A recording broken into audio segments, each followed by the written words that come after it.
Yes, someone is approaching. A strange, gray-skinned alien clad in blue. Perhaps they will make for a good friend. Dear God. And just what are you supposed to be? Your stammering reply eventually conveys that you are a lost traveler who is hungry and probably in some need of medical treatment. You're also really lonely and wouldn't mind making a new friend right about now. Oh. Oh my.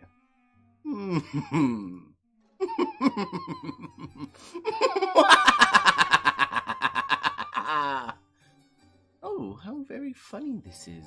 How very droll. You want to be my friend? It's too much. This thing at my doorstep, wishing to know me in any capacity. The hilarity somehow escapes my ability to capture with maniacal laughter. How rare. You apologize for your presumptuous request. You hang your head, turn around, and begin to walk. And just what the fuck do you think you are doing? Who invited you to leave? You stop in your tracks obediently, and turn to face her again. Your possibly broken ribs are throbbing in pain, but this does not strike you as the right moment to exhibit weakness.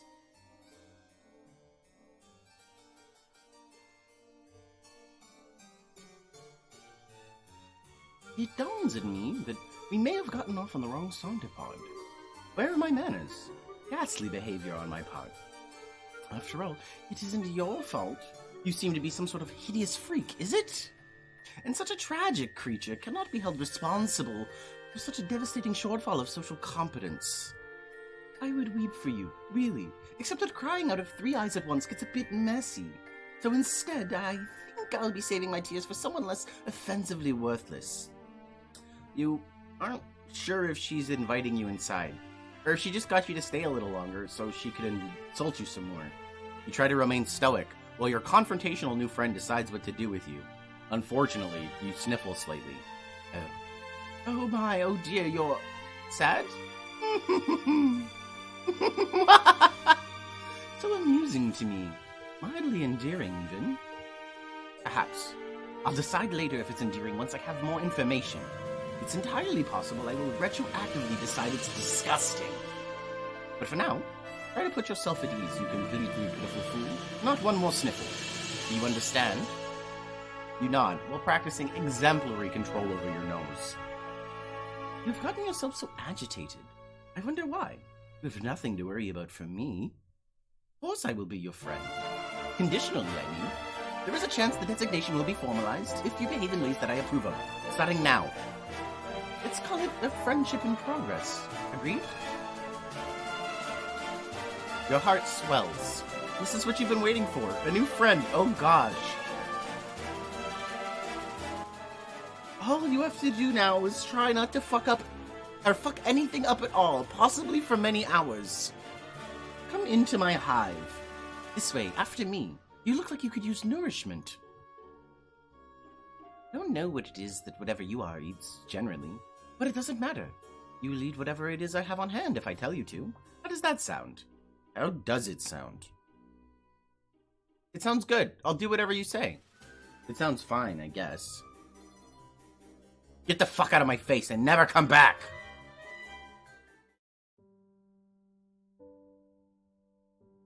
Rejection. Oof. How does it sound? It sounds good. I'll do whatever you say. Obviously it sounds good. You will definitely enjoy it. You will enjoy everything I provide you with and tell you to do. I can't imagine any sort of negativity or disagreement coming from one of my friends. I will assume that we share this philosophy when it comes to friendship. You say, oh yes, absolutely. You nod as enthusiastically as you can without aggravating your broken ribs. You consider giving her a thumbs up as well, until you realize one of your arms is probably broken too. You'll try to make sure she doesn't notice though. It would probably leave a bad impression. Come with me. There's something I need your help with. You follow her into her hive.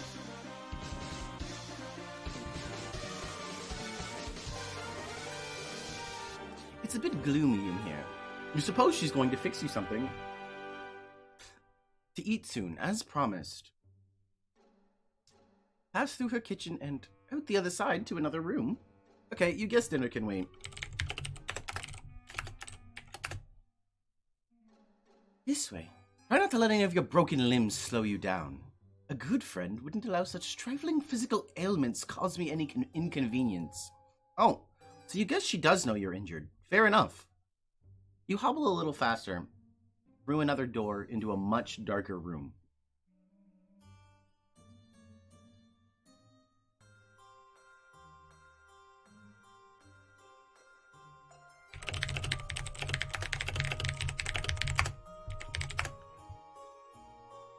And now, down a flight of stairs?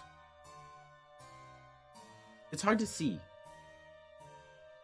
There are torches along the wall ahead. A monstrous noise rumbles below.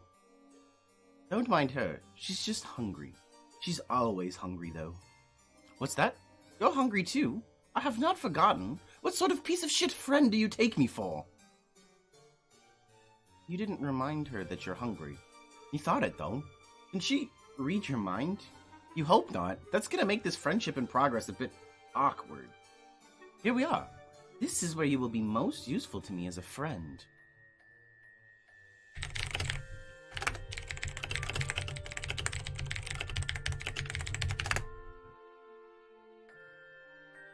You look around. With a sense of relief, you see no sign of whatever hungry thing was grumbling down here. You are less relieved to see several other kids trapped in cages of various shape and size. One of them makes eye contact with you. The boy is the same kind of alien as her, horns and all. He has a dark red symbol on his shirt. His expression seems to plead with you.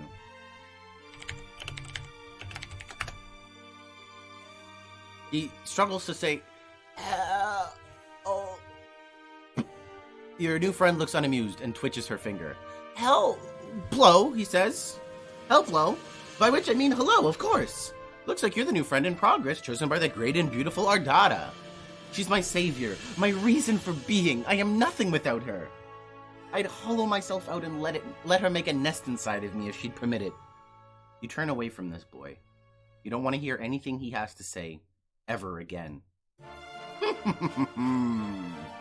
Don't mind him. He's always regarded himself as a comedian.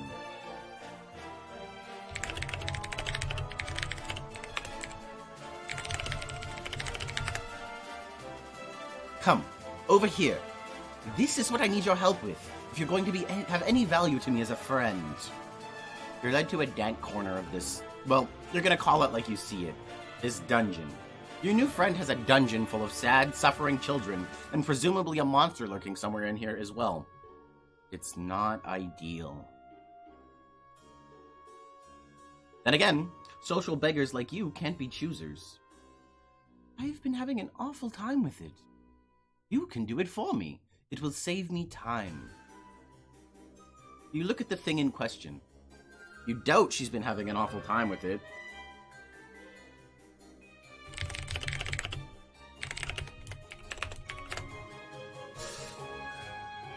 You doubt she's been having an awful time with it. You doubt this because it's still in its box, looking completely untouched since it was brought down here. It's a box containing a table? A table that looks ominously like it was designed to keep a person strapped to its surface. I will need you to assemble it. Here's a screwdriver, in case you need it. I will assume other required tools are contained within the box. You take the screwdriver with your non-broken arm. This isn't exactly what you had in mind. You don't know what you had in mind, really. A warm meal and friendly banter? Perhaps a sling for your arm and a remedial bomb for your ribs. Still, you open the box without protest. Hold on. Before you stop, this will make for excellent content. My fans will appreciate this. She sets up a video recording device on a tripod and points it at you. A video feed comes to life on several monitors just behind you. You see in one corner of a screen an unflattering angle of your torso hunched over the furniture box. Other rectangles contain shots of the other kids and cages around the room. You suppose cameras are pointing at them too. You had no idea this friendship came with the perk of instant stardom. Now you may begin. She's suddenly sitting in a comfortable-looking chair facing you and holding a chalice, pushing around some viscous liquid it contains. You have all the parts spread out on the floor, organized according to their labels in the instructions. You try to remember the last time you assembled something like You don't recall enjoying it. To be perfectly honest, this doesn't look like it will be fun at all. She frowns conspicuously. Oh, how sad for you. I'm sorry, is this activity not to your liking? You reassure her vigorously that, no, it actually looks amazing. You love shit like this. It's what you were born for, you say, as you swoosh the screwdriver around, demonstrating your plainly evident skill with the tool. Forget the thing you just thought. Completely arbitrary and wrong thoughts pop into your head all the time. It meant nothing, you swear. Yes, I hear that a lot. Continue. You open the little bag full of screws. Jesus, there are like 50 screws to this thing. Where could most of these screws possibly even go? Judging from the picture, the table really doesn't seem that complicated. You look at your screwdriver, then study the screws. Every single one requires an Allen wrench. Does this even come with an Allen wrench? The instructions seem to suggest it does. You look around, but don't see one. Did you open the bag too forcefully? Did the Allen wrench go bouncing off into a dark dungeon crevice nearby? Maybe you lost some of the screws too. Damn it! You begin to sweat and look around nervously. You check underneath one of the parts. No, it's not under there. You grip the screwdriver a little tighter. You wonder what to do next.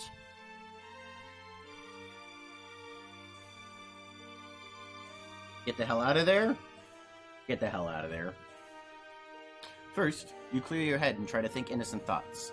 Fluffy clouds in the sky. Ironing some clothes. A winning touchdown pass from the sports. Ardata's long black hair spilling over her cloak. Wait, these are not innocent thoughts. Shut it down. Shut it down! There's no time for thinking. You have to act. You hurl the screwdriver at her and run. She calmly lifts a hand towards one of the kids in the cages. The kid tenses up and lifts a hand in the direction of the screwdriver. The screwdriver freezes midair, right in front of Ardata's head. You run up the stairs. She twitches a finger, the cage kid does a full body spasm, and the screwdriver goes sailing toward you. It stabs deep into your leg and you buckle over, tumbling backwards down the stairs. You're a crumpled heap at the bottom of the stairs, bleeding, and you think your arm is broken in 2 places now. That didn't seem very friendly to me. Luckily for you, I'm very determined to make relationships work. Even ones with people who flee simple furniture assembly products. She stands over you. You attempt to pull the screwdriver out of your leg, but your entire body locks up. You can't move. She holds an outstretched hand just above you. Shouldn't try to move yet. And you certainly shouldn't try to pull out that screwdriver. You'll get blood everywhere. My 3 little eyes. Under the present conditions, it seems to me that only one of us should attempt walking up these stairs. You feel relieved. Perhaps she has some alien means of levitating you up the stairs? Wait, no. Your body is tensing up again. It's moving without your permission. You get to your feet without taking the screwdriver out. You get to your feet without taking the screwdriver out. Wow, that hurts. What is she making you... Wait, what? She can't be. You use both of your arms and all of your strength and pick her up entirely. The pain from your arm is excruciating. Arms with broken bones are not meant for heavy lifting. The additional weight on your wounded leg isn't great either. You hold her as a groom would hold a bride. She wraps her arms around your neck to hang on to you in what strikes you as an overly familiar manner. She looks directly into your eyes and grins. This is better. Now, onward and upward, new friend. Your legs begin to operate without your consent. They wobble and struggle under the weight. The wound throbs. Lumber back up the long flight of stairs, carrying her all the way. You take her back to the kitchen and set her down in a chair seated at the table. You didn't think I'd forget about dinner time, did you? Let's put your unfriendly behavior behind us. It's a good thing for you that I'm benevolent enough to overlook disgusting acts of betrayal. You may have noticed I keep several friends in my hive who I have similarly forgiven. Consider the transgression blood beneath the abattoir. You exhale. Now that she mentions it, yes, you are hungry. Maybe a warm meal will lift your spirits and get this heretofore turbulent friendship back on track. Maybe you'll even get the chance to pull this screwdriver out of your leg. You pull up a chair and attempt to sit down, but your legs lock up and then you stand again.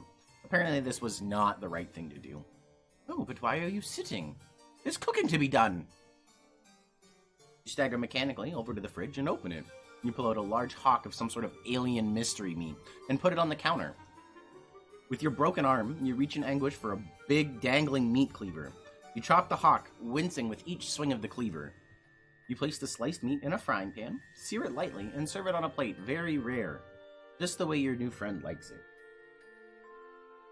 You didn't know that's the way she likes it, but you surmise this is what she prefers in a piece of meat, since technically, she is the one doing the cooking.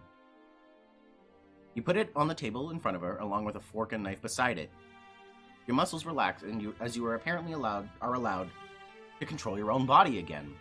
She does nothing, except for look at you with a pleased expression. You eye the meat in front of her, then the meat on the counter, and the chair on the other side of the table. What should you do? Prepare a plate for yourself? Is that what she wants you to do? Well, it looks like you're confused. Isn't it obvious what to do next under your own volition? A good friend would know what to do. In fact, I don't think a good friend would take nearly as long to decide what the right thing to do next is. It actually seems to me that a very rude friend would hesitate for as long as you are hesitating. Or perhaps someone who is not a friend at all. You begin to sweat again. You clearly don't have much time to make up your mind. If you wait for even a few seconds longer, you will probably be guilty of being a bad friend. Maybe even a dreadful one. That's not the type of person you like to think you are. What will you do? Feed her. This feels like the only obvious thing to do. She is looking up at you quite expectantly. You reach for the fork with your good arm. You go for the knife with your other... Ow. You can't do it. The arm is much less serviceable when the muscles are not being forced via psychic override to disregard the pain response. Nevertheless, she looks at you patiently and smiles. That's nice of her, you think, not to be mad about it. You feel like you're growing closer to your new friend by the minute. You put the fork down, then pick up the knife with your good arm. You cut the meat into several pieces with a careful sawing motion. You put the knife down and pick up the fork and stab a piece. You put it close to her mouth. She seems pleased.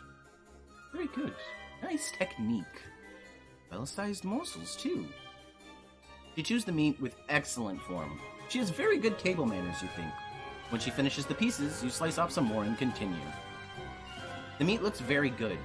Your mouth is watering, but she doesn't offer you any. Oh well, when it's the right time for you to eat too, you're sure she will let you know. The meal is finished. There was no more meat, except for a few pieces of unchewable gristle, which you did not try to feed her. That would be thoughtless, very bad service. She reclines and steeples her fingers, looking quite pleased with how the evening has gone so far. You aren't sure why she's laughing. Did you do something funny? Oh my! What a fool! You point at yourself, wondering if she's referring to you. You don't know what you've done that was foolish, if so. You're also still not sure what she finds so amusing.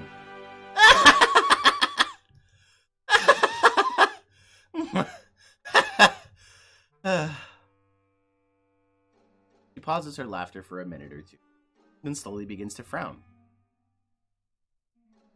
A faint blue tear rolls down her cheek from her bottom eye. The truth is, I don't even know why I'm laughing. This isn't very funny. What's happening here? It was a good dinner. You did a good job, whoever you are. She puts her face in both of her hands and sobs quietly. You have no idea what to do about this. You stand there, still holding the fork, feeling a bit useless. There's a lot of pressure, you know, being so respected and admired for your high status in this world. I didn't ask for this, to be so superior to so many. Much is expected of you. Much is presumed about what your personality will be before you even develop one. You work hard and build a brand based only on what you think people assume you should be like. Sometimes I wonder, am I even that good at being sinister? Could I be more sinister if I tried harder? Maybe this is not my true calling after all. You begin to offer words of sympathy. This all seems heartbreaking to you, your poor new friend. But your jaw muscles contract and your mouth shuts involuntarily. You guess it's not your turn to speak yet. Okay, that works for you. You like to be a good listener to your friends. But what would happen if I changed my brand? If I stopped being so sinister online? My friends and followers would deride and reject me. and my superiors will eat me alive. If I show weakness, if I scale back on my bloodthirsty content, will I incur the scorn of a wise-ass clown with 100 million subscribers? Will I be in a cage someday, listening to a fucking fool honk his horn for likes? No, I must persist. How lonely it is to know this is all I can do until the day I leave this planet. I have no material or sensory comforts left for me here until I can get on a ship and fly away. Pain is my only solace. Your hand, holding the fork, grips it tighter. You're horrified to realize what it is in the process of doing. You bring it down on her hand, which is placed flat on the table. She doesn't flinch or react in any way. 3 trails of cerulean blood flow from the tines where they pierce her skin. That wasn't friendly, you think. But then, you weren't the one who did it, were you? You're so confused. My subscribers are not real friends. They adore me only for my sinister content, the show I provide, my wicked, infectious laughter. I get jealous of them sometimes, because they get to watch my content. It must be thrilling, I think, but maybe I'm just jealous of them because they get to be people who aren't me. This is fucking deep, I know. Apologies if you cannot relate. She pulls the fork out of her hand and lays it gently on the plate of gristle you didn't feed her. The people downstairs in their cages aren't my friends either. They act like they're my friends, though, and sometimes I even believe it. But they don't really want to be friends with me. Nobody does. The only person who has ever really wanted to be my friend, who's ever tried to be, is you? You clear your throat and point to yourself innocently. That's it. I've decided. You have passed the test. You will become my friend. Officially. As such, I think a reward is in order. You are overjoyed. Your heart starts racing. You can't believe it. A new real friend. But you don't have much time to enjoy this achievement. Your body is doing something again. You bend down in a strained motion and pick up the plate and fork. You position the plate over your wide open mouth and scrape in all the remaining gristle and begin chewing. It's virtually inedible. Your mouth humors the act of chewing for 2 seconds, and then you swallow all of it whole in one painful gulp. Tastes like friendship.